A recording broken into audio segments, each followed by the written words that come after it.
Mike, thank you so much, man. It means the world that you're here with me. I know your schedule is absolutely insane. You're every single weekend for, it seems like every year. So taking the time out to come in and sit down with me is pretty awesome. Thank you, brother. No, right on, man. Always fun to chat with you. Yeah. Cool. Well, we've had some good ones in the past for sure. Well, let's jump right into it. And as you might imagine, I spent the week leading up and trying to just go through everything that I could find on you and your background. And it's so extensive that your knowledge base from your time as a champion fighter, now as your time as it seems like every weekend you're winning another champion for another fighter. And it's amazing. Have you moved to a point now where there's a very distinct difference in your thought process and approach, where you're no longer coaching as like a fighter's coach, they call it, or a player's coach, where you bring your own personal knowledge as a fighter? Or is there a real separation now because you've seen so many different types of athletes, you've seen so many different types of fighter, that you really conform to fit the athlete that you're coaching? Yeah, I mean, every athlete has their strengths and weaknesses, and obviously, you don't try to cram what you're good at down somebody's throat, or maybe they're dramatically different than what you are. I try not to push my game on them. I try to be open-minded, and there's a lot of ways to win a world title, right? There's not one path. There's many different ways. Wow, many different body types, many different roads. And to think there's only one way there, you're mistaken. And you got to see what the strengths and weaknesses are of your athlete. Each guy or girl brings their cards to the table, and you got to play with those cards. Right. Yeah. Is it now how long have you been a coach full time now? Since 2013. 13, right? Yeah. Okay.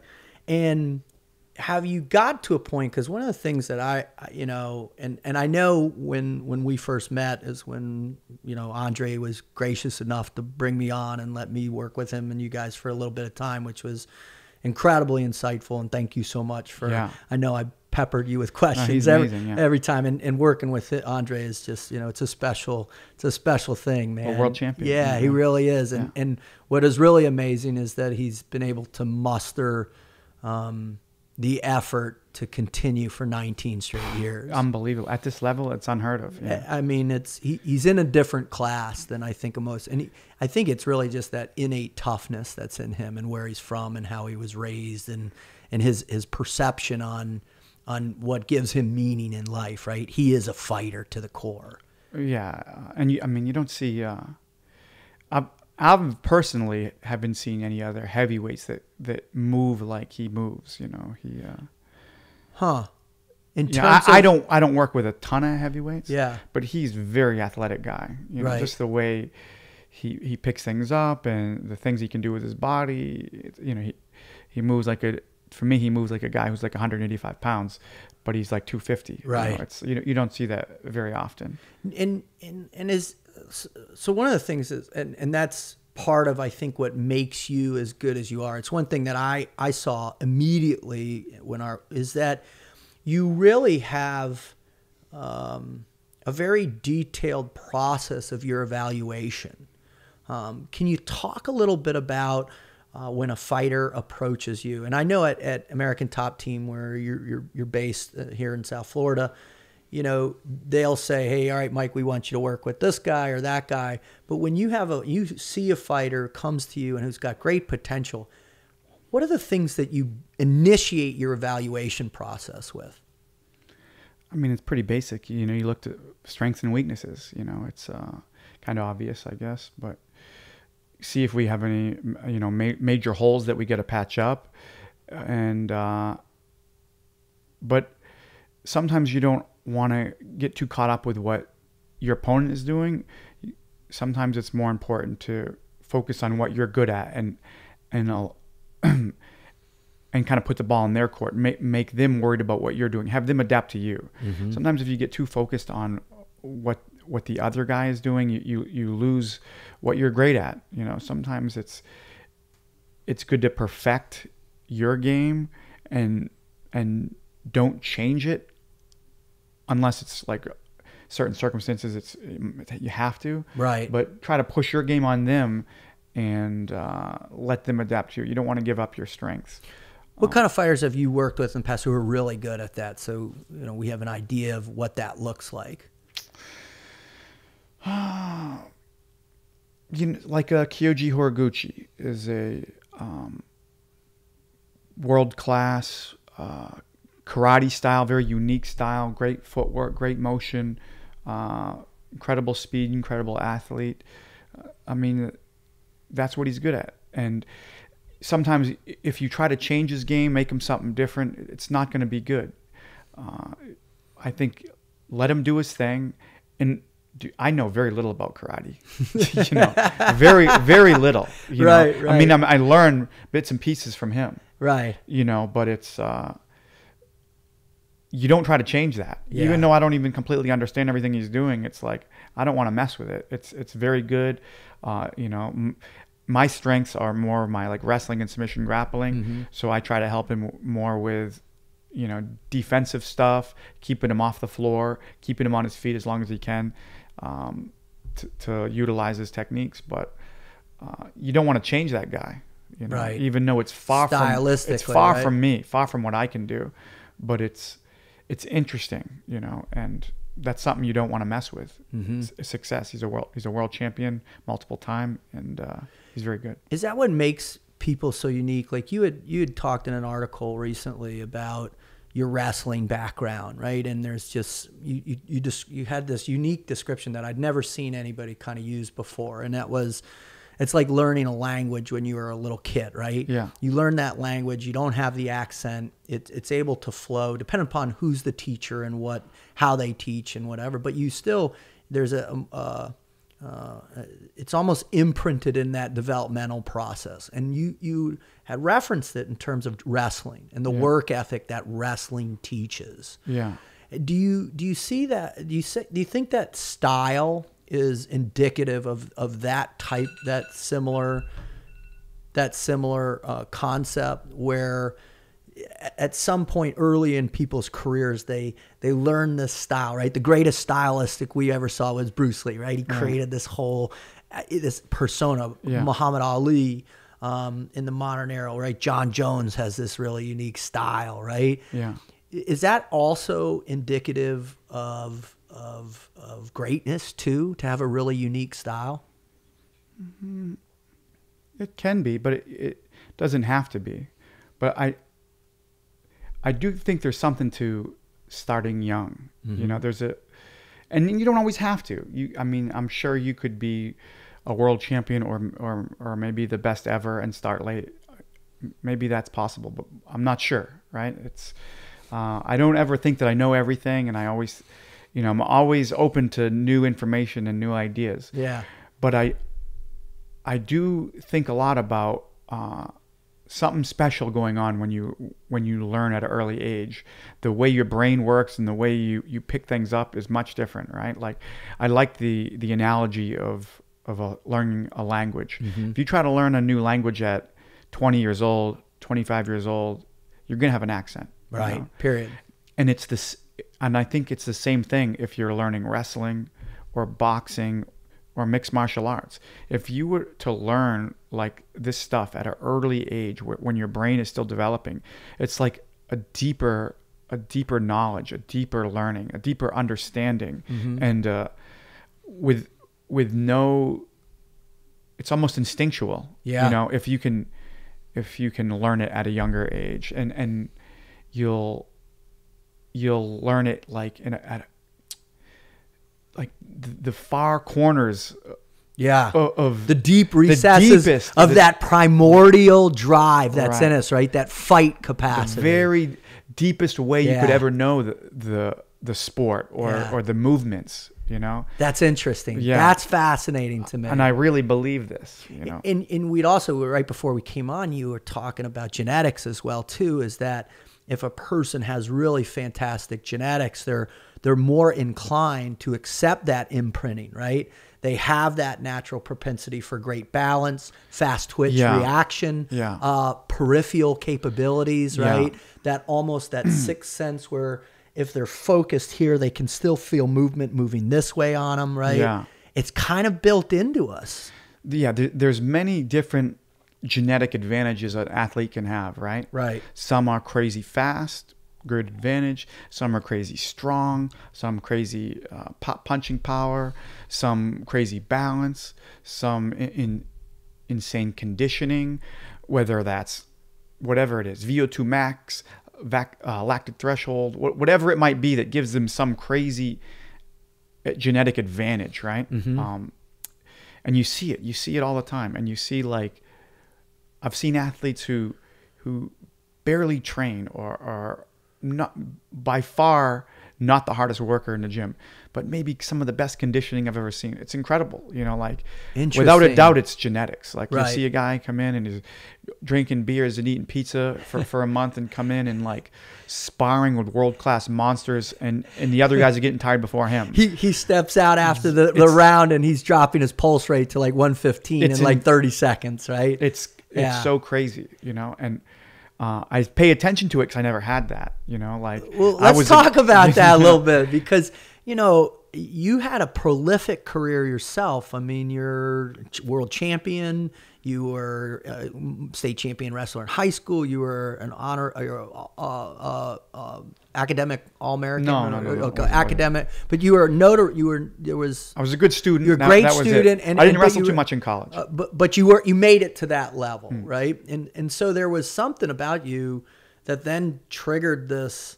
Well, can I push it to the next level? And nobody can fight and be a world champion unless you have some of that. Did you see your gifts at what time were you like, man, I think I can compete. I can do this. Yeah, I mean, I don't think I had it. I was fairly strong, but I don't think I had a lot of physical gifts. I think my best gift was I'm a bit of like obsessive compulsive, and that's another advantage you can have. I mean, how many world champions do we know that they have only one life, and that's to do what they do, right? That is also one way to a title. Is some people are obsessive compulsive. That's all they care about. That's all they do, and that's all they think about. You know, so they're working on it all the time. Mm-hmm. There's a great book one of my favorite books is The Sports Gene. I don't know if you've ever. I haven't read that. Wow, I gotta read that. And they talk a lot about all these different athletes and why different people advanced and were elite in their individual sports, right? And genetics is the reason. But there was one like chapter about like obsessive compulsive athletes. Because you're a big work hard guy though too. I mean, I remember many of our conversations and why you see some guys ascend, you know, where their talent might not be, because they work really hard though too. I know you're a big proponent of if you put the time in, you should see the results. If you're doing it correctly, you have the right coaching, the right training programs. Yeah. Do they correlate? Oh, for sure. But like in my case, I never really felt, I mean, you're working hard, but you know, when you do what you love, it doesn't feel like it, right? But fighting is not something, or I mean, I guess you could, but it's something really difficult to do if you don't love it. You know, it's really hard. If you don't love how many fighters have you seen who do it who don't really love it, right? I mean, you see people try. You can see some people because they don't want to get a regular job. Yeah. You know, some people like maybe it's an athletic kid, maybe he's a good wrestler. Yeah. But he's still doesn't really want to get into the real world yet. And it's like, well, maybe I'll just fight.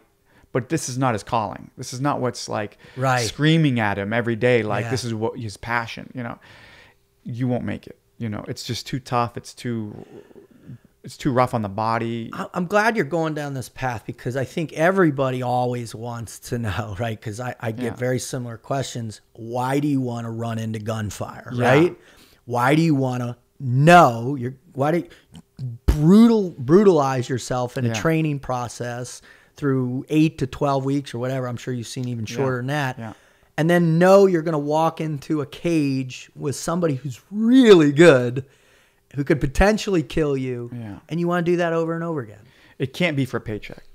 It's definitely not. It's not. Yeah. If it's the money, you will not make. You know. Oh my God! It can't be. It has to be much like bigger than that. It has to be a much like stronger pull than that. Is it ideological, or is it a sense of you're searching to be the champion? You want to be the best at some one particular thing. I think so. I think that's a lot of it for many people. Okay. You know? It's was that it for you? Yeah. And I mean, well, that's at first it was just being good at this, the most purest form of competition in the world is how I feel, right? Absolutely. It cuts out all the bullshit of, I think it's what all sports are truly about, but it gets rid of the silly rules. Like every sport is about, it's like a test of strength, a test of manhood. Who's a superior athlete? Yeah. Who won't collapse under pressure? And it's like a primitive test of manhood, and it's like a simulation of this. That's what sports are all about. Right. But it's getting rid of all the silly rules and say, no, let's really see who put two guys in a cage, lock the door, and see who would live and who would die. Yeah. This is, if we had some food, it was the last food on earth, we would see who would get that food. And this is how it's going to work. Type of mindset, And what's amazing to me, I think, is how exceptional you are at identifying people's ability to call upon that primal instinctual drive, right? And then to give them the skills to enhance to where they can do that.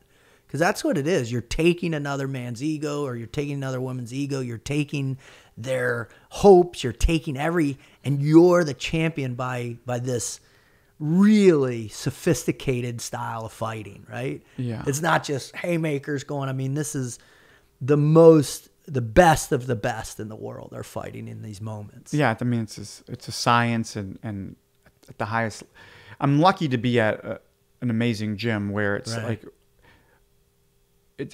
we never get anybody starting from scratch. Mm-hmm. Some people maybe have never trained MMA before, but they have like an extensive like combat sports background, right. Judo, wrestling, boxing, kickboxing. Everybody that I train has come from somewhere usually. Right. There's some root. Yeah. It's a pretty high level gym, so we're not starting many from scratch, or I'm not starting people from scratch. Well, let me ask you this then, because I think it's fascinating. I went to Penn State, one of the best wrestling programs in the world, and just watching the determination and the guys that were the best, right? The Kerry Colotts, they wanted to get on the mat. They wanted to be in the competition more than anybody else, and you saw every aspect of their life do that. When you get these young fighters that have these limited, how long does it take for them to realize, I want to go to where I'm in the main ring, where the best of the best are fighting? Because it's got to be a whole different pace. Like when you go from college to pro, everybody always talks like, it's like 5 speeds faster in football. The pitching in baseball is 6 miles an hour faster, right? There's this massive jump, and we see. I think you can see it in martial arts or mixed martial arts when you see these kind of lower level competitions, and then versus the octagon of UFC or Bellator or whatever. Does it happen quickly? I mean, I don't know. I'm in my own bubble. I'm in a weird spot, honestly, because where I'm at, like. Every athlete I train with or wants to be there. Yeah. It's a pretty big gym, at a pretty high level gym. It's like the classes I teach, it's pro class only. So it's all professional fighters. Right. And, half or most of them are already in the UFC or the major leagues, Right. And the ones that aren't, that's their goal. Right. So like that's what I deal with mostly. Yeah. So you're not seeing those transitions. I don't phases, see. Yeah. right? I'm like. Yeah. I don't. I'm lucky to be at a gym where I'm kind of there already. I don't, Mike. I mean, I don't know. I think luck is for you landing at ATT, but you know, I'm not. You're one of the best coaches I've ever seen in my whole life in any sport, thank you. I've told you this before, and it's because of how you approach each person individually, and you really what's awesome is that you work in conjunction with them. You know, so often you see coaches want to be the dominant factor in strategy and technique and all this stuff, where it almost is, you know, you can see the resistance and then you start to see the mental challenges happen. But man, you're so metamorphic in terms of how you kind of weave into these fighters. Can you describe a little bit of the differences across maybe 3 or 4 of the champions you're working with now, and kind of just to talk how you approach each one differently? I mean, well, I guess I realize I have strengths and weaknesses, right? And a lot of times these athletes have strengths that are much better than mine. You know, where I can learn on a lot of fight camps, I learn from them. Wow. You know, it's like an exchange of knowledge. That's cool. You know, I'm bringing some stuff, I'm showing them some ideas, but I'm getting better too. They maybe are better at one aspect of the game. Like with Horiguchi, you know, maybe I'm picking up some karate technique that I've never seen. With Dustin, he's got a lot of like Dustin Poirier, very good jiu-jitsu. Like he's a good finisher, has a lot of good slick submissions, and also very like high level boxing. Mm-hmm. So I've picked up a bunch of tricks from him. Masvidal, maybe one of the highest fight IQs of anybody really I've met. Yeah. Wow, that says a lot coming from you. I mean, knows really, really, really high in-depth knowledge of Muay Thai, wrestling, jiu-jitsu, boxing. And his main coach, who he's been with the longest, is from like a Taekwondo background. Wow. So he has like Taekwondo techniques he can pull out. He's got like more weapons than anybody. Is that because of what we were talking before? He started so early, so young? Yeah, he started with boxing. Right. Was the first thing. He grew up in Miami, and boxing was what he started with as a teenager. Mm-hmm. So his boxing is like what's really ingrained in him deep, you know? Right. But MMA was shortly after that, and he's a guy who really like just submerges himself in the sport, you know, and with like he falls in love with Muay Thai, and he's like Muay Thai for a few years. That's cool. You know, so then he like finds all the details and takes all the techniques that will help him out in an MMA fight and pulls out of there. And then next falls in love with wrestling for a while. And, you know, so he's very, very well rounded and can pull from many things. That's why, like, when he matches up with somebody who has a weakness, it's easy to exploit that weakness, because I mean, sometimes you just put your game on the guy, whatever it is, whatever you're strong at, but he's a guy who has so many weapons. He's good at like finding the hole. Yeah, because he has the particular style, right, and the time and the moment and all that. Right. He's got one thing that blew me away is his just impeccable timing, right? And I think, you know, he blasted onto the scene with that flying knee, but the timing for that, people don't understand is the body control, the launch trajectory, the momentum. The pressure of the beginning of all of that compiled into this one accurate moment of complete devastation. Yeah. That's pure. I mean, that's really ingrained in who he is as an athlete. That's right? That's a complex motion. You know, this isn't just like a jab. You know, there's a lot of moving parts to this technique, you know, and timing and all that. And against a world-class athlete who, you know, 2-time Hodge Trophy winner, undefeated mixed martial art fighter, multiple-time world champion in jiu-jitsu. I mean, in mixed martial arts. No, that was a beautiful moment. You know, everything coming together. But like for him, his boxing, I would say, is what he's been doing the longest and probably his best asset, his best tools.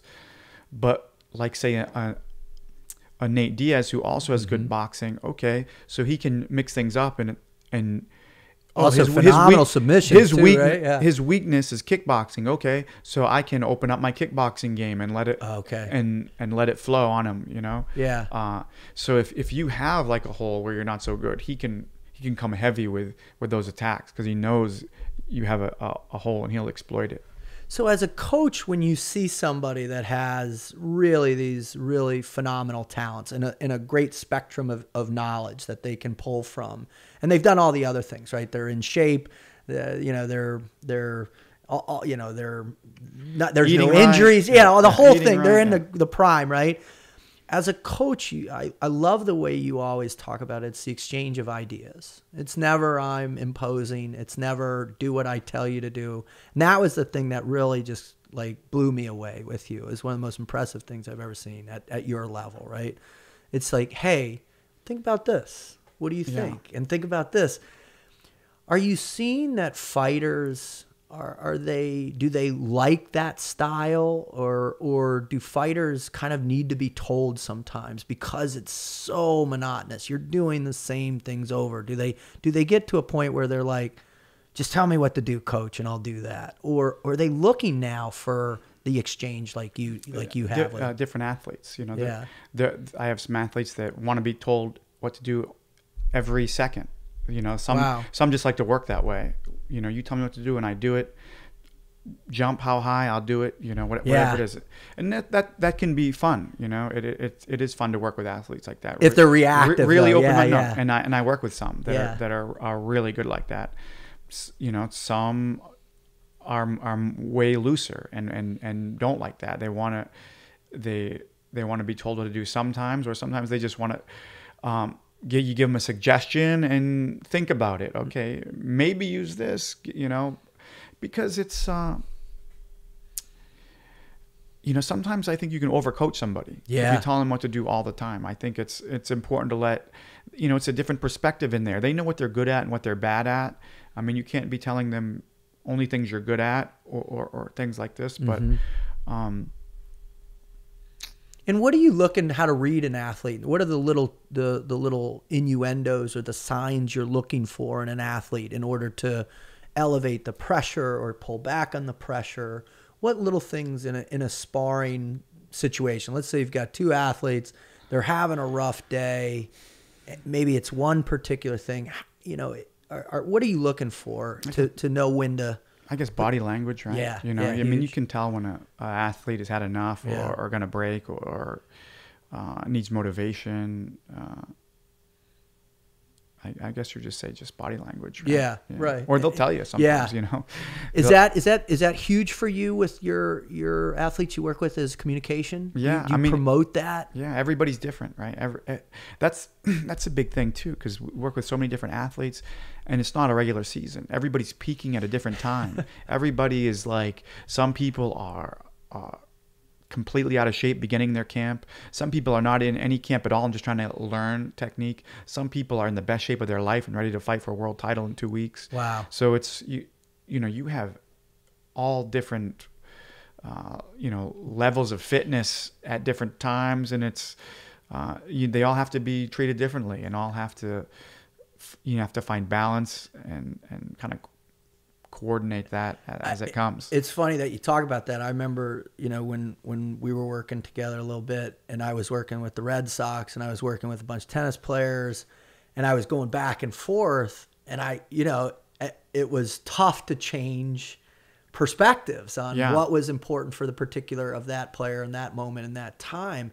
Do you keep a log of your fighters? Do you take voice notes, or have you just been doing it so long that you've been able to compartmentalize information in a very effective way in your mind? Well, I keep a notepad of things that I want to work on with each athlete. Oh, okay. You know, like if I see something, I got to remember we need to work on this. And then I'll also have another notepad of like scouting notepad of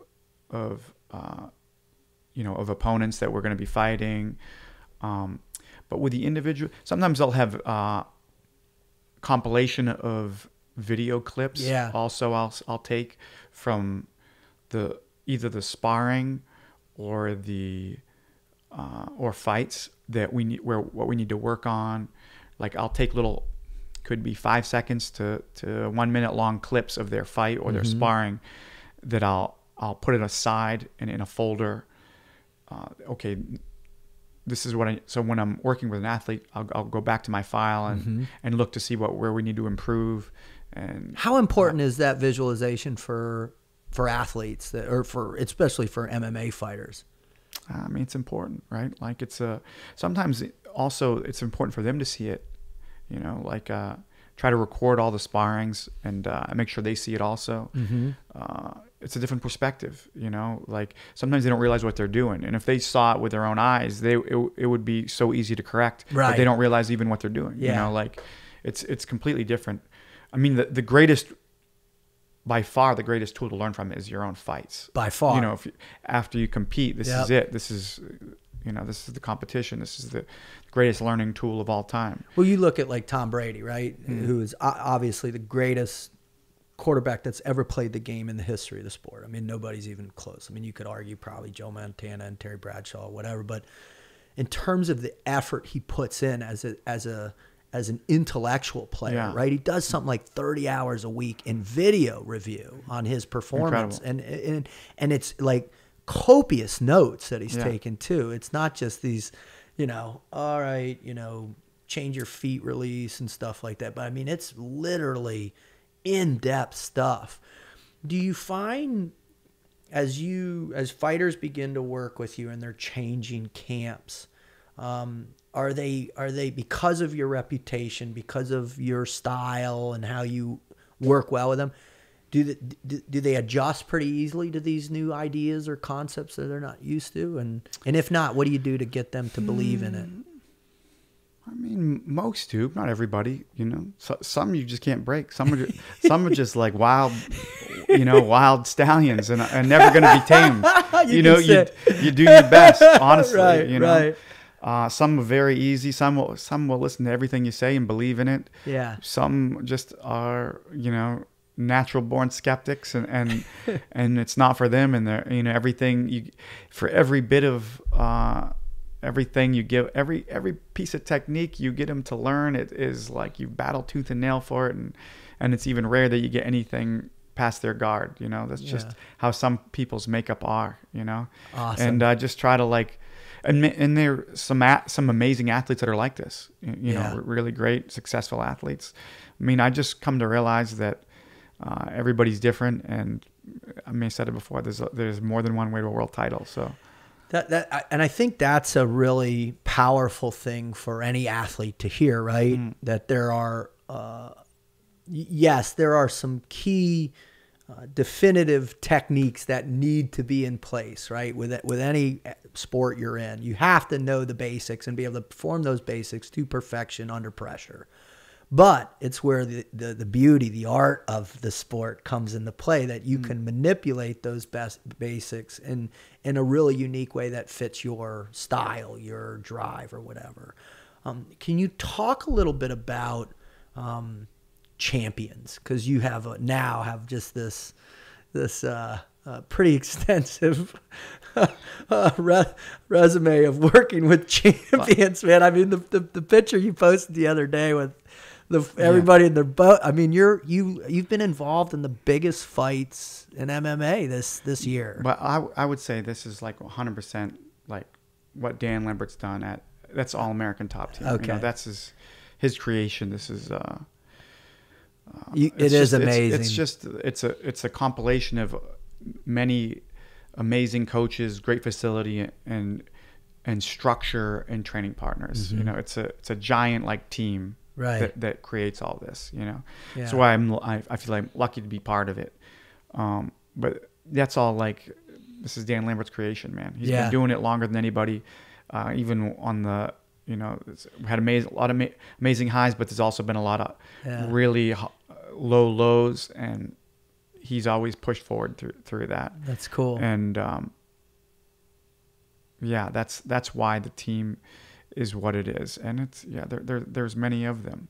But I want to go back to a little point where we were talking about the being open-minded, and I had an old coach who was pretty close-minded, and it always kind of drove me crazy. I remember we'd argue about Ricardo Mayorga, right? Everybody knows Ricardo Mayorga. Right. But this is a striking coach, and he would be like, "Oh, this guy's garbage. He's no good." He would like, man, the guy was a world champion. You can't say he's garbage, right? Yeah. Dude, you've had many athletes that he would destroy.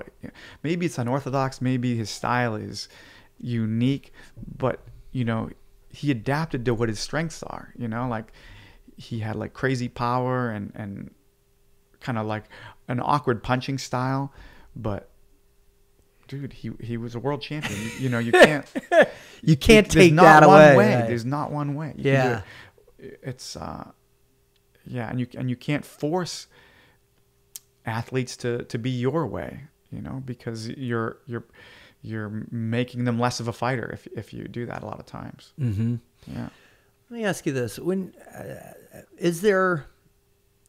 have you noticed?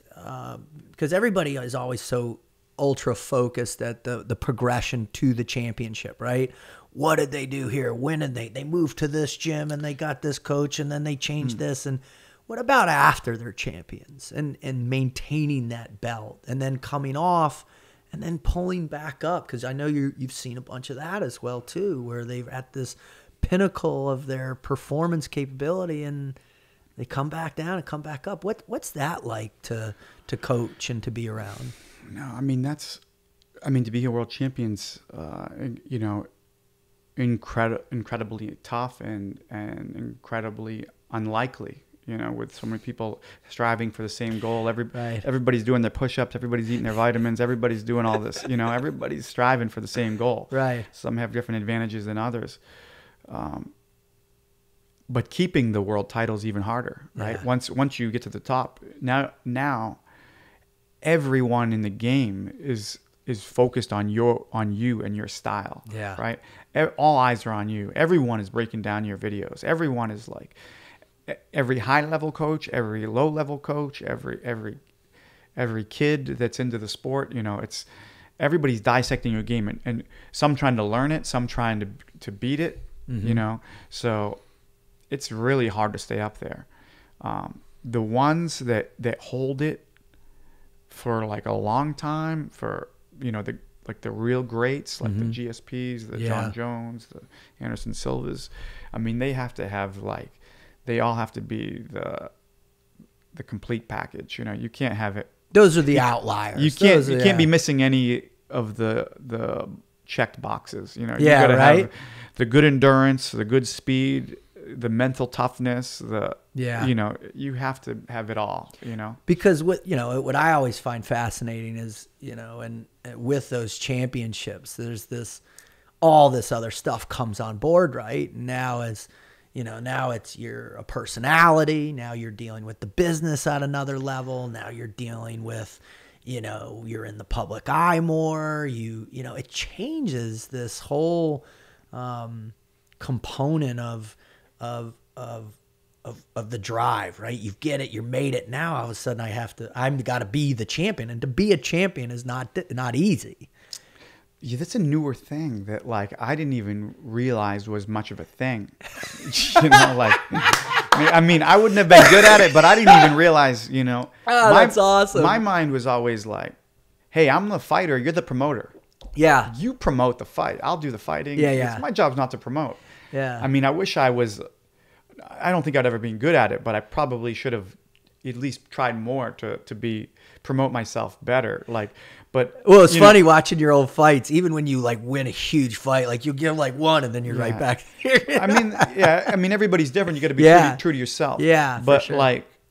Conor McGregor kind of changed the game, he really showed that, your earning power and your opportunities are 100% tied to your entertainment capability. To your ability to entertain the people. Yeah. And build a fight, and he's done a lot for the sport, and it's been interesting to watch how other people begin to try and mimic it in their own way with Colby and everybody else, and and you say to yourself, all right, yeah, great. It's entertainment too. It's a business that way. And it's about getting tickets and selling tickets and getting the opportunities through Dana and, and getting picked for the right fights in the right time. And now because there's a fight every weekend, finding those real gems that they're going to pour more money to drive more purses and all that other thing, man, it's almost like the business aspect becomes a more significant role in jockeying for opponents, right? Oh, for sure. And it changes many people, changes many fighters. But it doesn't change them all. Not everybody does. Yeah. Like Dustin Poirier said something interesting, which made a lot of sense to me. He's like a guy who says, I want to stay true to myself. Yeah. He's like, yeah, maybe I could get there a little faster, but I don't mind. I'll fight the couple extra fights that it'll take me to get where I want to go. Well, his last fight, true to myself. The whole lead up to that. Yeah. I mean, what a difference from. I can never pronounce his name. Poirier's. No, not Poirier, but the guy. Magomedov? Yeah, Magomedov. Just his approach on how he interviews and what he says, and he's kind of this quiet guy, and it's 180 from some of the other fighters you've worked with and many of the other fighters that are out there.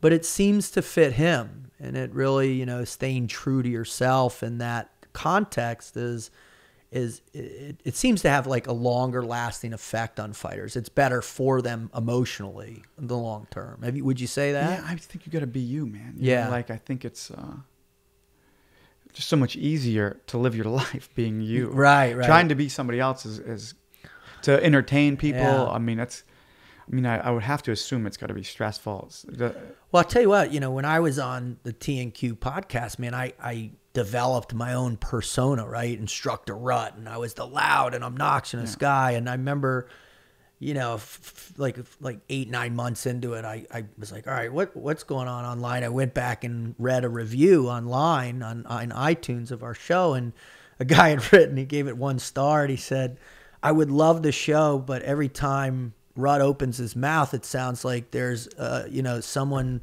like scratching my brain. Get him to shut up and it'll be a great story, right?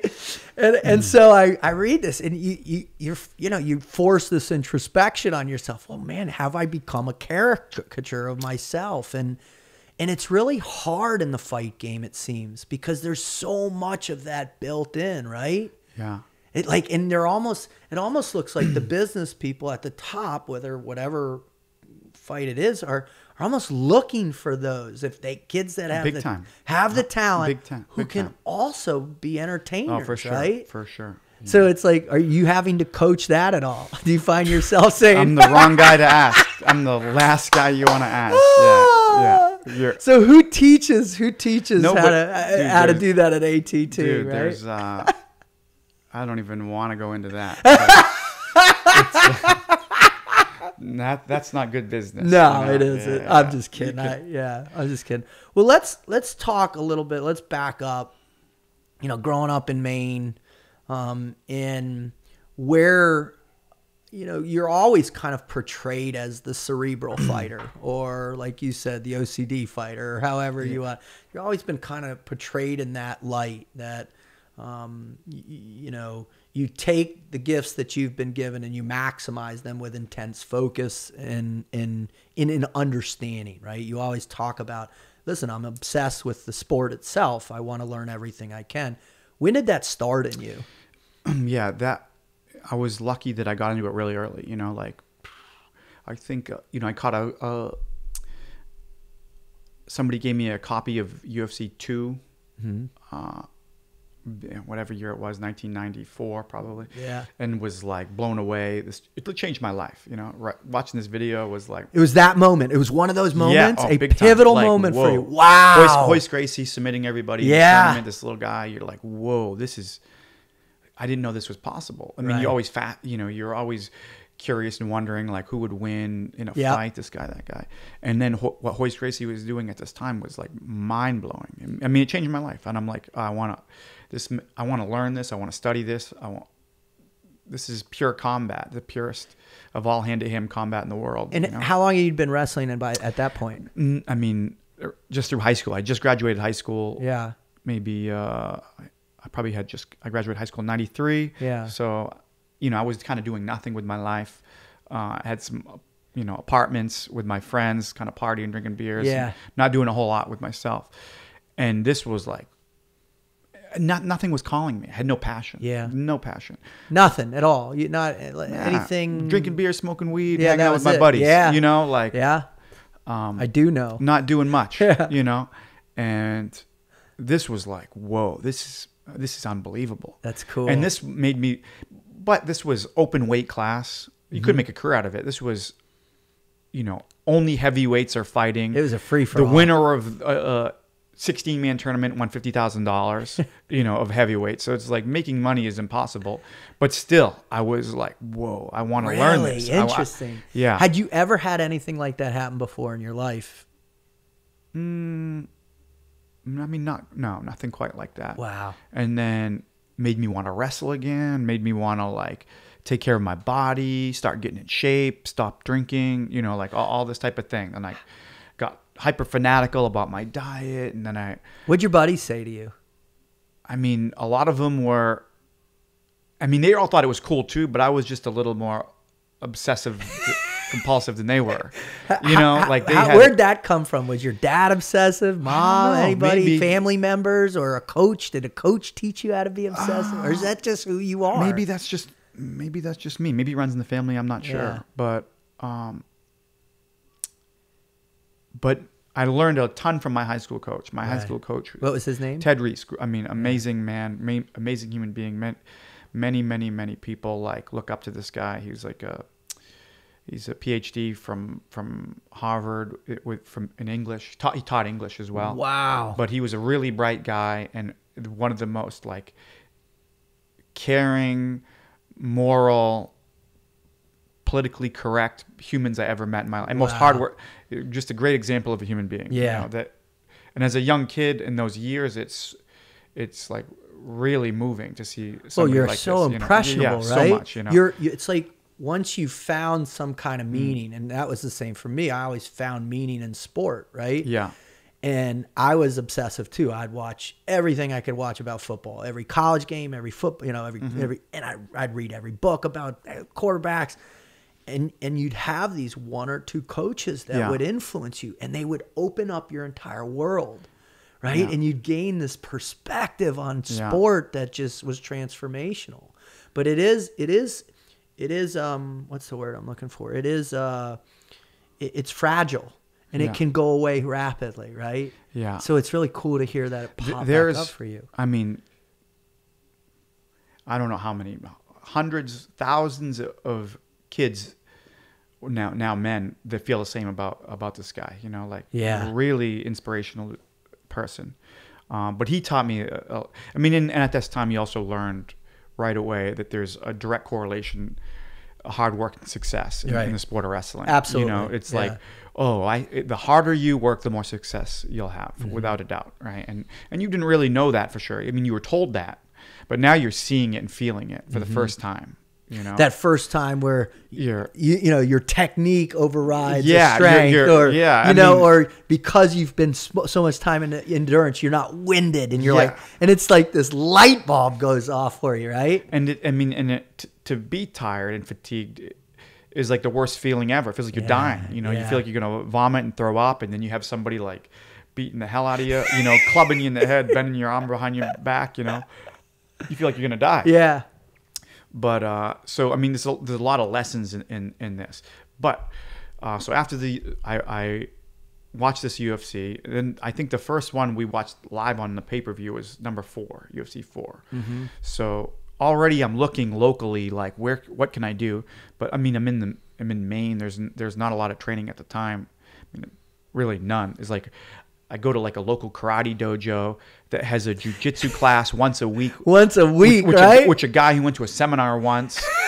No, literally. This what it was? This literally. Was the story? And it was oh my God. Oh yeah, I went to a Gracie seminar and we learned these 2 moves and then nobody knows anything, but you're trying the moves. Oh, this is really cool. And everything was blowing your mind. Yeah, every little technique.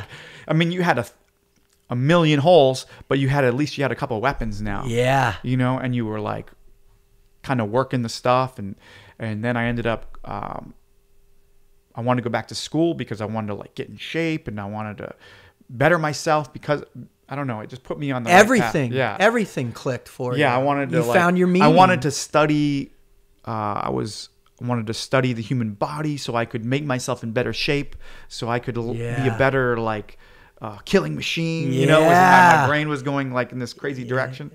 And so I went to college. I wanted to wrestle again to improve my wrestling. Right. I went to a small D3 school, Norwich University in Vermont. Didn't wrestle a whole lot. Wrestled like 20 college matches or so, but I had like a neck surgery after my freshman year that really bothered me for a few years. But I was all in. I was like engrossed in it. You know? And then finally, when I had my, right when I graduated, I had my first fight. It was like me and my college roommate, Gunnar Olsen, started on a forum. And it was like they were looking for local fighters. Yeah. But now at this time, they're starting to get lighter weights, because in the beginning it was all heavyweights. Yeah, right. Then it was like over and under 200. Yeah. Then they added 170, and as it went on, it kept getting lighter. You know, like as the years passed, they started getting smaller guys involved. Right. You know, so then I had my first fight in 2001. I mean, just to say I did it. You know, it was more just as a test. You know? That's what it was. It wasn't like any career yet. It wasn't no money. There was nothing. It was just, I have to get in that ring. Do you remember that fight vividly? I mean, it's like almost like an out-of-body experience, you know. It was really intense, really interesting, you know. But I just had so much respect and admiration for these guys that were doing it, that I had to do it, you know, just to say I did it. You know, just to, and then once I did one, I'm like, oh, well, I got to do 5. If I had 5, I always thought like if I had 5 fights, that would be like a veteran, you know, like in my mind, you know. If you had 5 fights, you were like a fighter. You're a real fighter at 5 fights. Yeah, that was my mark. One is like you just for the 5. Now you're like a vet. You can really talk like a real fighting veteran. Dude, we say the same thing in our world, right? Yeah. It's deployments. Similar. Oh, it's the same thing. One deployment, you're one platoon wonder. 2 deployments, okay. Oh, this guy's a real. He might know something. 3, all right, he knows some shit. 5, that dude's a vet. That guy's a war fighter. He knows what he's doing. That's a war fighter, right? Yeah. So same to me, like this. Yeah. It was like 5 was the mark, you know. Yeah. But then when I hit 5, then it's like the guys in my gym, a couple of them making it to the UFC, and it's like, hey, you're close to the UFC. I think we can get you in the UFC. And now the next goal turns into like, hey, well, shit, I got to go to the UFC. Now, if I'm in the UFC, that's like as big as it gets. That's it. Like, you know, that's the pinnacle. Right. So, you know, that was the goal. And then you make it to the UFC. Then it's, you know, top 10 in the world. Okay. Then you're top 10. Oh, shit. Let's see how far we can go. And it was just that easy for you. Small goals, one at a time. Bang, bang, bang. There's a really brilliant guy out there that we interviewed on TNQ. His name is Pat McNamara. He's a former Delta operator who's probably the greatest, in the top 5 best shooting instructors in the world, right? Guy's phenomenal. And he talks about greatness comes from the mastery of those basics, right? But then the incremental shifts, the little dialing in that takes over long periods of time, right? Yeah. And being patient for that. What I find remarkable in your story is, though, you never allowed the perception of the long game to be the main thing, right? It was always these little incremental jumps. When did it finally hit you, at least in your fight career, where you're like, my God, my purpose is to win a world championship? That is where I'm at. Was it an aha, or was it just the next step? It's crazy. It was just the next step. It was never like it was never, you know, that I don't know how far in advance that I thought like, I want to win a world title. Yeah. But it was because I'm sure you see every day, all day. Dude, everybody like, I want to be a world champion. I want to be world champion. And then they haven't had like a fight. You know, it's like they haven't had 5 fights. I never thought that way. You know, ever. So I'm like, Wow. I mean, but you do read. I guess it's good to have long and short term goals. Right. You know, so this is a good tool to have, I guess. But I think more importantly is the short term. For sure. We're never going to get there, without the short term. For sure. And that's where you see all great athletes fall on their face because they can't do the back and forth, right? Let's get one goal and get that one first, For sure. We'll add to it each time we succeed. Well, let me ask you this. So as you're incrementally making these continue, in Froglogic, one of the key factors that I always talk about is this pathways toward discovering purpose, right? That everybody has these crazy routes to where they get to where all of a sudden they're like, oh, I love what I do for a living. This is my purpose in life, right? If you're lucky. Many people don't ever get there because they don't do the search correctly, I think. But so all of a sudden you're here, you're world champion, you have an injury, your leg injury, you keep going a little bit. When was it time for you to say, all right, I think I'm good with what I've done. Now I want to do the next thing. And what was that like, that transition? Because transitions are hard. Yeah, I was lucky there because I had something to go to. It's really tough if you don't have what's next. I think most important is you have something that you want to do after fighting, right? If you're just going to quit fighting and you have nothing, that's going to be really difficult. But luckily, even before I stopped fighting, I was already coaching and fighting at the same time for a little bit. I had another neck surgery in 2012. Yeah. And I started coaching while I was rehabbing, had one more fight, and then I lost. I got knocked out pretty quick in a fight to a guy who I thought I was much better than. And I knew it was time to step. At that moment. Yeah. I felt like my chin was getting weaker. Okay. I feel. And that's a real thing. Yeah. Huh? Yeah. I used to spar hard a lot. My whole career. This was before all the the CTE information was out there. So we would go hard all the time. I would spar hard every session. Every time I sparred, because I wasn't super technical on my feet and I'm not real fast. So I did much better if I went hard. Yeah. And I wanted to win. I was competitive. So I'd always go hard every session. Right. So every session's a war, but I would never get I was never knocked down. But then at the end of my career, in the last year and a half or so, I started getting knocked down in practice. Oh, wow. Now I'm getting wobbled and, which had never happened. And now I should be the best fighter I've ever been. Right. I'm better than all these other years. And now I'm starting to get hurt. And then in a fight, it was, first minute, wasn't even a huge shot. Okay shot, but nothing huge. And I went down and I got hit again. And my body went limp, and then I wake up and what's going on? I'm ready to go. No, you're done. And I'm like, my body's going to do this to me, I shouldn't be in there. Yeah. And you were good enough with your ego to be like, yeah, this is a smart decision. Yeah, I don't want to go out like that. I don't want to, lose 5 in a row or something crazy where my body's not holding up anymore. Yeah. It's your body telling you we've had enough. And what's crazy to me is people that do this, because it would seem to me that once you get to a certain level, you can feel if you're behind, right? If someone's they're that much faster, you're dying quicker, you're hitting that age change, right? Well, where your metabolism isn't working at the highest level, cerebrally your synapses aren't firing at the same level, right? But guys continue going on and they potentially really hurt themselves, right? I was 2 weeks before my 38th birthday. Yeah. I had my last fight, and I was going to fight again after that. I think I might've scheduled another fight, and then my neck was bothering me again. I had 2 neck surgeries. Yeah. So, when I was training hard, my arm was going numb a lot. Wow. It was just really hard. And I'm like, I can't do this. I've squeezed all the juice I can get out of this, orange. I think we're done with getting the juice out of it. And that was this thing with that last fight.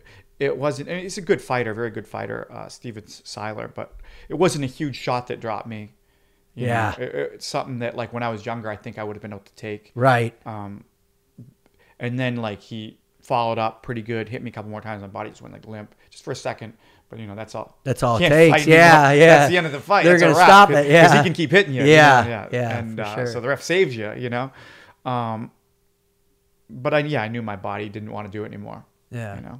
All right. Before we pivot here, just because I have these wonderful sponsors, let me just take a quick break and talk about them. I tell you what, one of the greatest aspects about when you think about performance are what are the little things you can do as you get older, as your body starts breaking down, as you start losing that competitive edge. And although I'm not competing in any elite sport, or I'm not going down range anymore, competing with the enemy, what I am competing with is myself in order to keep up the crazy schedule of 50 events a year and hosting all different types of charity events, as well as performance coaching, and then 4 daughters. So, for me, the biggest thing that I always worry about from my past experience in the military and blast injuries, as well as, contact sports my whole life with lacrosse and football is how my brain is functioning, because as you already know, I earn my living speaking, I earn my living thinking, I earn my living doing research and evaluating and helping people with performance. So what a godsend it was for me to discover Onnit and Aubrey and these incredible products that they're making, specifically Alpha Brain. And every morning I wake up, I drink my glass of water, I pop an Alpha Brain for the day, and it just helps me keep that additional clarity and focus throughout the day, especially when I go from city to city, or I'm around the clock, or I'm like just the other day I got back, I did a 5-hour seminar in Oklahoma. I went to the airport. I took a flight all the way back to Fort Lauderdale. I got back in. I was in bed by midnight. I was up the next morning, and I was speaking to the Bates swim team for 3 hours. So making sure that I can continue that process and continue doing it, as well as really stay focused in developing new products in my own world and what I do at Froglogic. Alpha Brain has been this wonderful thing for me, and I'm so thankful for Onnit and producing. This is their cornerstone product. So please do yourself a favor. If you want that little extra fire in your synapses, that little extra ability to stay focused and remain engaged in a way that's beneficial for you and your performance, then go check out Alpha Brain at onnit.com. That's ONNIT. .com, and check out Alpha Brain. And then another really great product that I love using is the Total Gut Health. I've had stomach issues ever since I was in the military and getting out, and have struggled for long periods of time. And so in order for me to really just make sure my gut health is in tune and in line, Total Gut Health by Onnit for healthy gut flora is really been another pivotal aspect, which enhances my ability to perform in what I do for a living. So again, go over to onnit.com, tell them Froglogic sent you, and enjoy the products. All right, my second sponsor that I really am just so proud and honored to have is Wise Company. Man, the ultimate in food preparation, preparedness, freeze-dry food that lasts up to 25 years. That really tastes great. I'm here to tell you, and I've tried every type of freeze-dried food you can think of, from MREs to the competitors in the field for camping meals, and you name it. I've eaten it before, and I got to tell you, Wise Company is the best. I'm privileged to have been working with this company for the past year plus. They really provide top-notch products, whether your camping meals or your long-term food buckets that you can have for easy storage, or your 3-day package. They have incredible camping packages, these weekend packages that you can find out there. You can also find products for go bags that they sell, that you can stick in your car if you're in an emergency situation. For me, preparedness is a big deal, not only because I was a Navy SEAL and worked for the CIA, but also because I have 4 daughters and a fiance, they depend on me. They depend that if something catastrophic were to happen, i.e. a hurricane, almost like what we had before, we actually evacuated when Hurricane Dorian came through, to make sure that I've thought through everything, that I'm in the right state of mind, that I've prepared well enough, and that they can have the confidence that they're not going to starve and we're going to be okay if catastrophe strikes. So do yourself a favor. Not only be prepared yourself, but prepare your family for the worst possible circumstances. Get over there to wisefoodstorage.com. That's wisefoodstorage.com, and go through all their products. And here's the cool thing. They have a 90-day money-back guarantee on all products, everything. If you buy it, you use it, you taste it, you don't like it, ship it back, you'll get your money back. And really you're going to be impressed not only by packaging, by the taste, by the efficiency, how to storage ability, by the shelf life, 25 years. I mean, this is really a company that is coming on strong and really have their focus on being the #1 company in the industry. And I recommend them. I have all their products here at the headquarters. I use their products in Campion because I have a real peace of mind knowing that no matter what goes down, whether we're just out on a family hike or we're facing a major catastrophe, right? The zombie apocalypse is coming, that myself and my family are prepared to have the proper nutrients and the nourishment that we need in those circumstances. So head over to wisefoodstorage.com, use the promo code Froglogic, and you will get 25% off everything they have in stock. I'm telling you, you're going to love it. It's phenomenal. It's the place to go. It'll just give you the peace of mind. Okay, last things I want to just talk about is our Froglogic products. To head over to froglogic.com. We've got great new Flex Fit hats with the embroidered logo on it. We've got sweatshirts. We've got old school Embrace Fear t-shirts. We've got my Forging Self-Confidence book. We've got self-confidence t-shirts. We've got stuff for kids, stickers, all kinds of things. And the thing I'm most proud about now is the second edition in our Doc Frog series. We've got the original, which was Doc Frog's physical training manual for kids, 12 exercises that you and your child can learn together while learning a motivational mindset that works. That's Doc Frog, this brilliant Navy SEAL anthropomorphic superhero character I created in order to disseminate the information for your kid, 8 to 12 or 8 to 15 if you want to stretch it. And then also our latest one, and the one I'm most proud about, Doc Frog's Anti-Bully Manual. And in this, he's got his new group, the Anti-Bully Brigade, with his great teammates, Wiley Wolf, a former Green Beret and Special Ops guy, Semper Fido, a Marine reconnaissance bulldog, and then Hannah Hawk, who is an Air Force Special Operations and former case officer for the CIA. They've come together, and what we've done is we've created an incredible opportunity for kids that are getting bullied for a solution that works for them. You know, it's a shame that about 160,000 kids every single day stay home from school. They don't go because of bullying. They're being bullied online. They're being bullied on social media. It's really a profound epidemic. And another insane statistic is that probably only 30 to 40% of all bullying ever goes reported.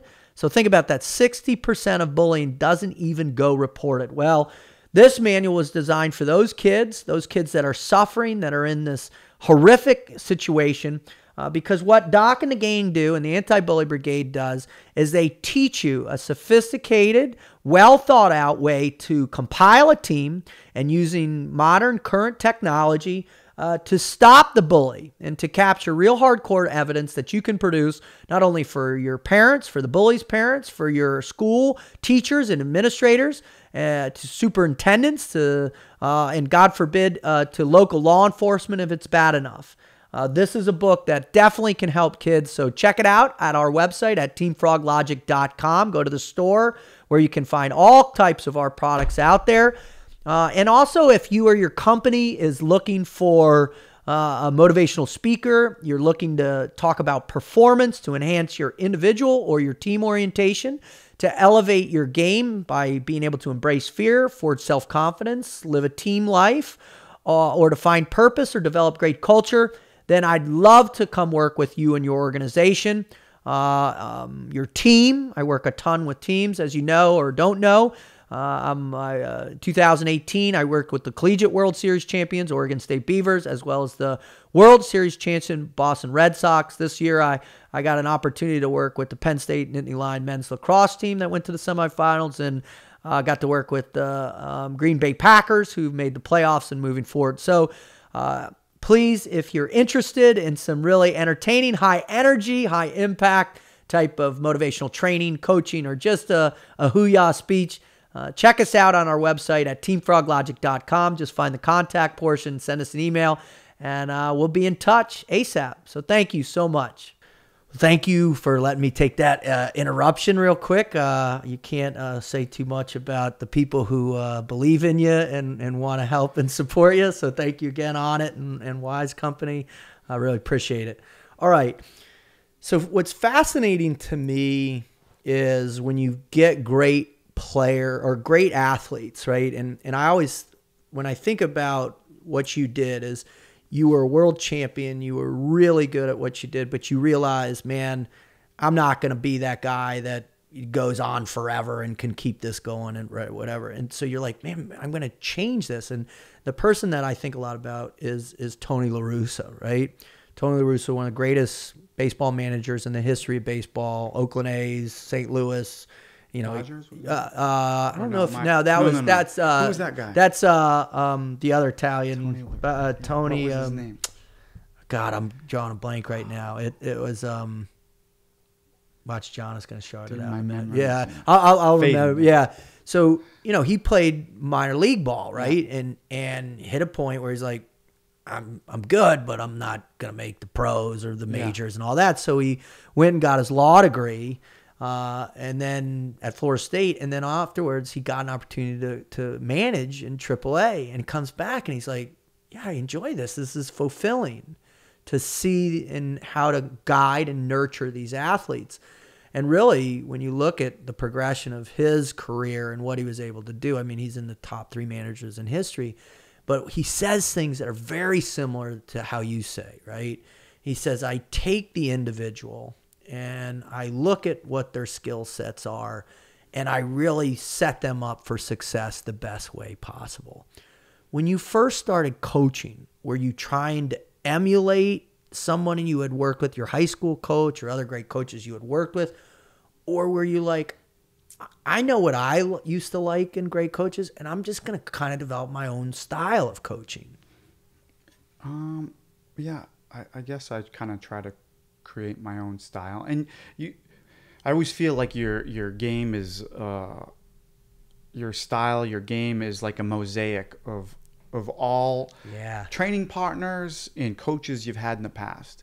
You take every little bit of technique, philosophy, drills from all these different places, and make it your own. That's you. Yeah. You're a creation of all these other people. Right. Really. The experience, the accumulation of your experience. And a little piece of ideas that you liked from everybody. Like, oh, I like this idea that this guy had. I like this idea from this coach or this fighter. Like, I've learned so many ideas and techniques from fighters as well, not just coaches. Who are some great coaches in your mind that have been in the game that you've come across, or guys that are in there now that you really have a good admiration for how they do it? I mean, there's many. At our gym, it's Cattell Kubis, great kickboxing coach at our gym. Howard Davis Jr. was one of my boxing coach when I first got at ATT. Steve Mako, amazing wrestling unbelievable coach. Yeah, I like his whole personality. I like his demeanor. I mean, for me, he's seen so many. He's a great example of he's seen so many great coaches. He's been involved, he's been on every national team since he was a little kid, right? Yeah. With all these great, from Dan Gable to to John Smith to Kevin Jackson. I mean, he's seen every great coach, so he knows exactly what a good coach looks like, right? And he's great, I think, because not only is he an amazing athlete, he's seen so much, Yeah. way more than I have seen, because he's been at such a high level at an early age. Yeah. His whole career, Right. I wrestled at a few years at a D3 college. Yeah. And you're not seeing the same caliber of For sure. athletes and Yeah. stuff, But what I love about that is though, and there's a lot of, when you think about performance, I think one of the hard parts with athletes, in particular younger athletes, is they get caught up into this pathway. This is the only pathway to become a world champion. You have to go to this school and this coach and this style, and this is the only way. That's why I love when you say there are so many pathways to becoming a champion. And you're proof Big time. in every way about that, not only as your own championship as a fighter, but now as a coach. I mean, it's pretty remarkable. I mean, and we talked about genetics earlier. You got to dude, every body type has a different path. Yeah. Some are tall and skinny. Some are short and fast. Some are just crazy strong. Some have freak endurance, whatever it is, right? There's a different style. You got to adapt that style, your game to that style, and you can make it work. We've seen it. That's cool. Let's take a little pivot and get into, because I know you're one of the most successful female coaches that are out there too, and you've had just incredible success with these fighters, really dominating their class for long periods of time. What do you know? And I think one of the things as MMA and the fight world is predominantly this machismo place, right?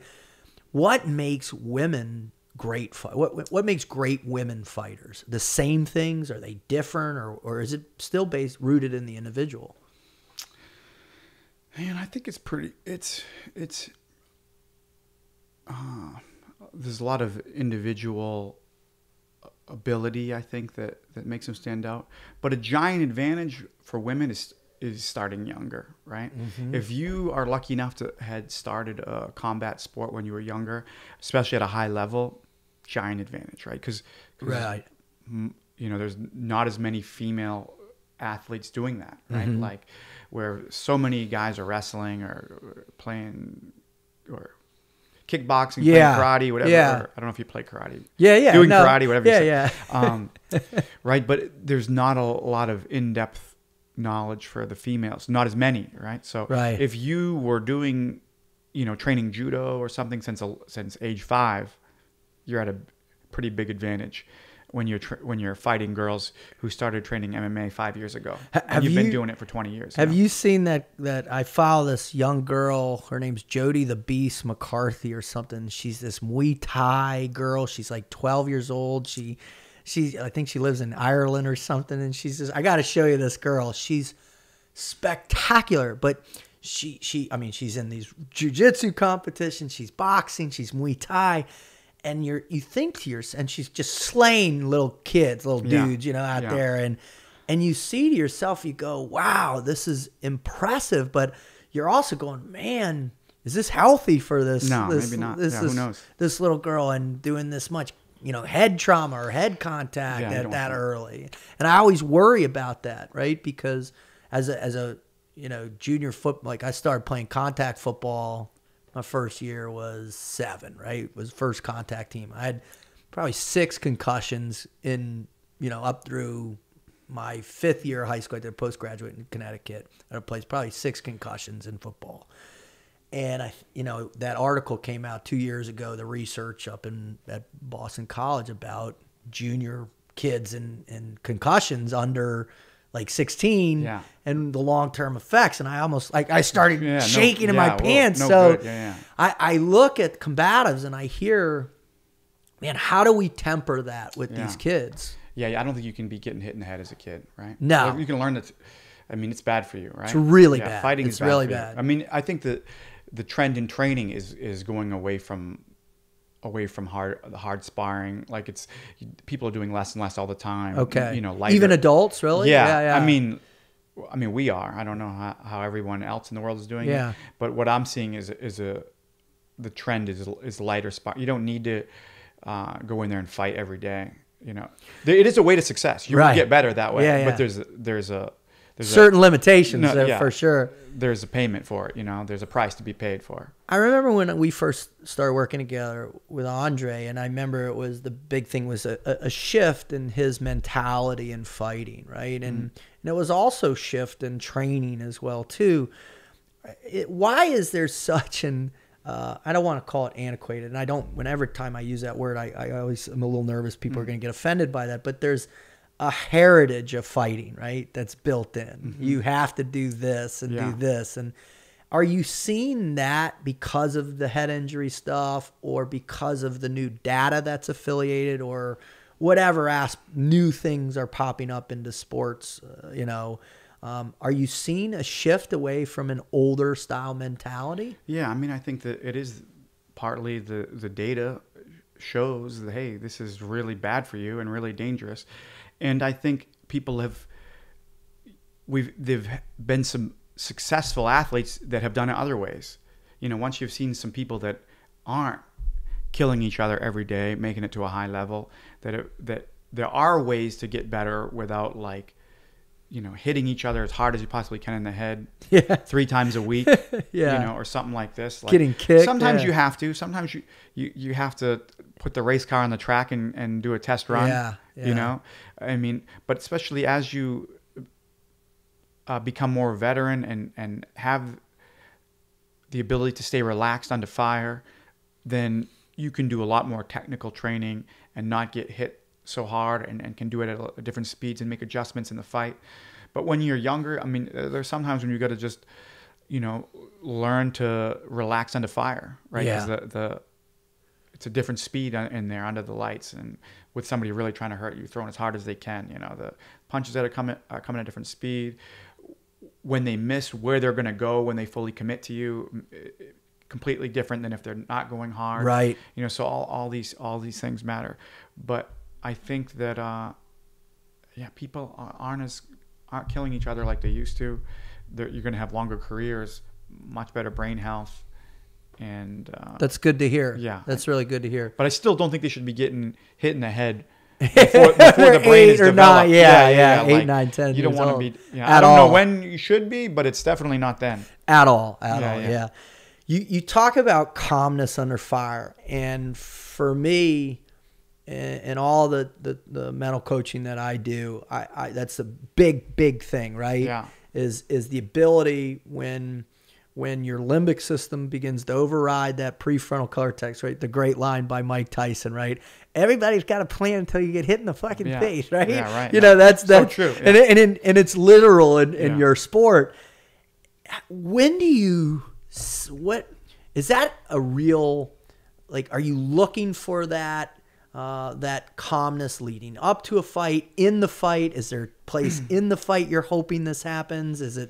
Are there fighters that can put themselves in the right space before they even get into it? Or what is the secret behind that calmness, you think? Dude, this is another one I believe is part genetics to it. Really? I don't know. Maybe genetics, maybe it's upbringing, whatever it is. But some people are just naturally very relaxed. Yeah. You know, not nervous at all, ice cold. And some people are, I mean, and it can be, I've seen terrible fighters that are so relaxed, you know? Yeah. And I've seen amazing fighters, world-class monsters that are like a complete mess. Really? You know, it's amazing. Yeah. I mean, it's some, like, I've seen world-class fighters that go nowhere near their potential, you know, because of they fall apart. You right. know? Mentally. They're so nervous, yeah. you know, and they just can't keep it together when somebody's, you know, trying to knock them out. That was what I always loved about you in the 2 fights or 3 fights we were part of together. There's just, you bring this great calmness always in, right? And it was so beneficial for Andre, I think, to have that calmness, you know, and to see how relaxed you were, right? And what's interesting is you know, but there's also this component of fighting. You're going to get in a fight.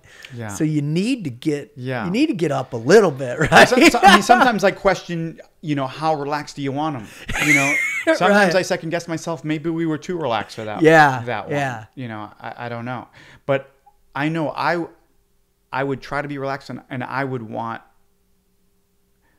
my coaches when I was fighting to kind of portray that. I would rather have somebody trying to calm me down than like lifting you than up, lifting right? me up, Because a naturally your brain is picked up, your processing. I don't need to get fired up. I'm going to a fight, you know. Like my adrenaline has got me going, you know. Like I'm gonna go get punched. Yeah, this guy's gonna try to put his chin on my face. You know, I'm ready to go. If anything, I need a little bit of downstroke, but sometimes I wonder, like, maybe that's not good in some circumstances, because, you know, there's been times where I'm like, damn, maybe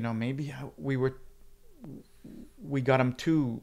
Maybe sometimes that, like, healthy. Well, you should have always a healthy fear of your opponent. For sure, right? You know, yeah, respect, right? Yeah, healthy respect, and you know, and also sometimes you don't even feel the punches out there. You can get hit, you don't even feel it. Right. So people don't even think they're getting hit. Next thing you know, you're asleep, you know? Yeah. So, like, man, you can be relaxed, but still don't get hit. You know?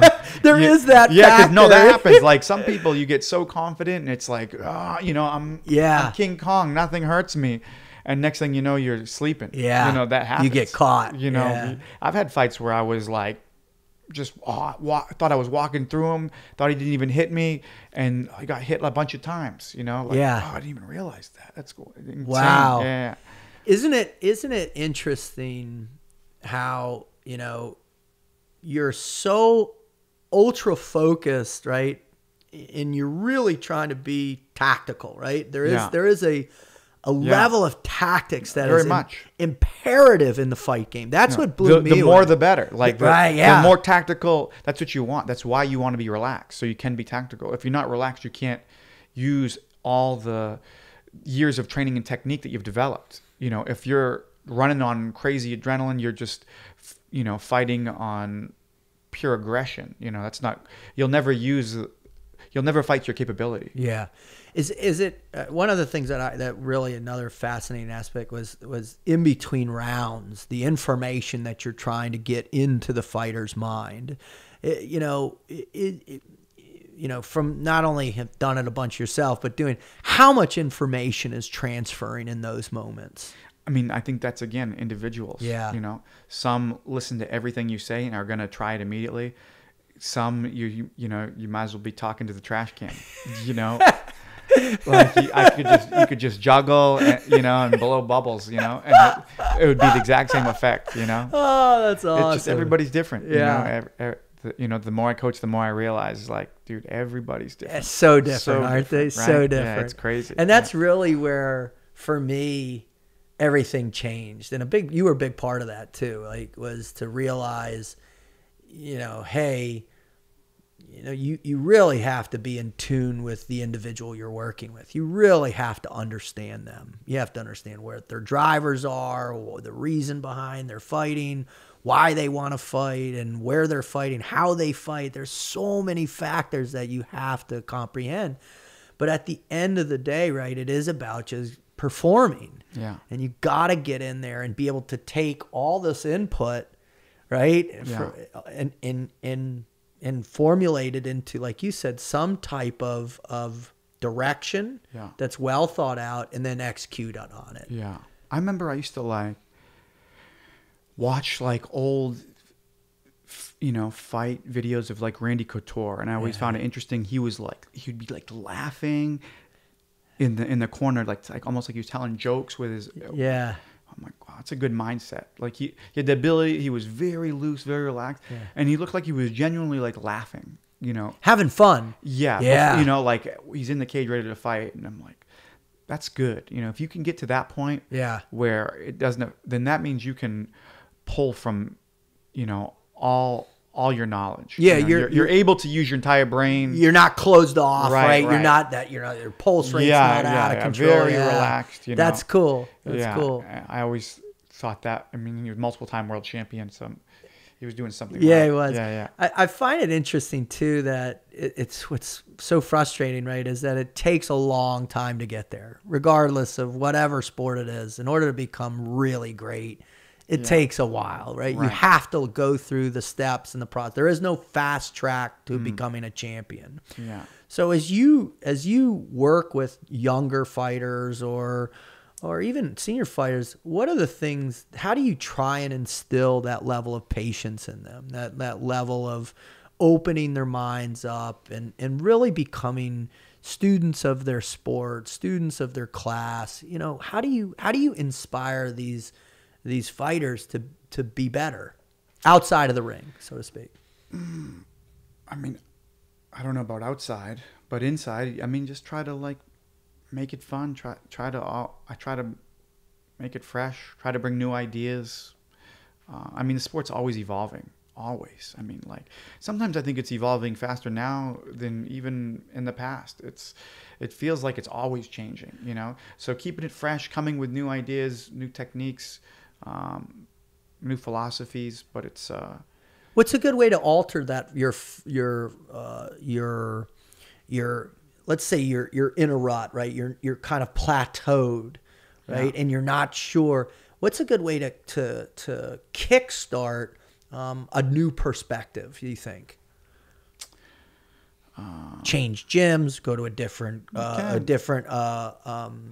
sometimes new coach, new coach, like, add a new coach to the team, right? Add a new, train at a different time. Change it up. Change it up all different ways, right? Like the body adapts, so it's good sometimes to keep the body guessing. You know, interesting. We're lucky at our gym that we have.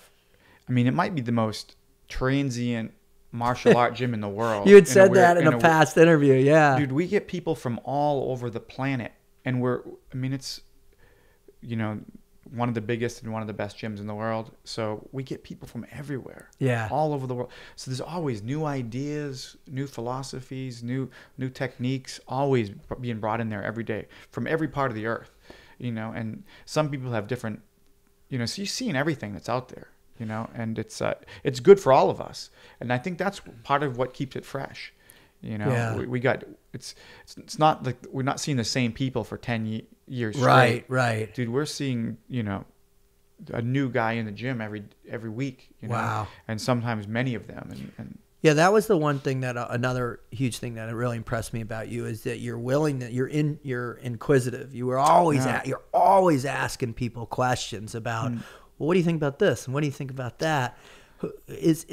Why do you think people struggle with that kind of thing? Maybe ego. Yeah. I think that's can be a problem, right? My buddy Bob says, your ego is not your amigo, right? That's always a good one. Yeah, right? Dude, very true words. Yeah. But I think, when sometimes if someone's in town from, if they're from visiting and they're taking my class or something, I'm showing technique or something, so they're getting something from it. So I like to always have them show something too. Yeah, like, hey, that's cool. You got a good such and such choke. You mind showing that? That's cool. That way, it's a share. You're getting some stuff, we get some stuff. Every exchange of knowledge. And the sport's evolving. So I want to get better too. Well, that's a great way to kind of wrap it up here. Is as you look at the sport, and in one of the other interviews you were in, you said, when I started, there was, a fight every 3 months or whatever. Now it's every single weekend in multiple different places. Yeah. And you go to UFC Fight Pass, you can watch endless fights all around the clock. Is that a good thing or is that a bad thing? Is it going to dilute the sport or is it just going to enhance its growth and its reach around the world in a positive way?